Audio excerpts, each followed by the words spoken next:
ভালো হয় তুমি যদি আমাকে একটা গুলি করো একেবারে এখানে, তাহলে সব জ্বালা যন্ত্রণা থেকে মুক্তি পাবো।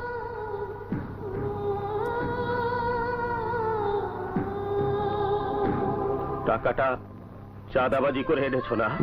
কারণ তুমি একজন সাংবাদিক, তুমি একজন লেখক, তুমি এদেশের একজন বুদ্ধিজীবী, তুমি সমাজের বিবেক। তুমি যেদিন অসুস্থ হয়েছিলে সেদিনই উচিত ছিল এদেশের সরকারের তোমার চিকিৎসার সমস্ত খরচ বহন করা।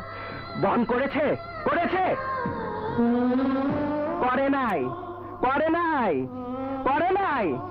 তুমি এখন বিনা চিকিৎসায় ঘরের মধ্যে ঢুকে ঢুকে মরছো। কিছুদিন পরে তোমার পত্রিকায় নিশ্চয় একটা আবেদন ছাপা হবে, সাংবাদিক আহাদ চৌধুরী অসুস্থ, মুক্ত হস্তে দান করুন। ভিক্ষা, ভিক্ষা, ভিক্ষার টাকা দিয়ে সাংবাদিক আহাদ চৌধুরী চিকিৎসা হবে? ভিক্ষার টাকা চাইতে চাঁদার টাকা ভালো না? কি পেয়েছো তুমি? কি দিয়েছো আমাদের? তুমি বলেছিলে যেখানে যাব তোমার নাম বললে সব দরজা খুলে যাবে।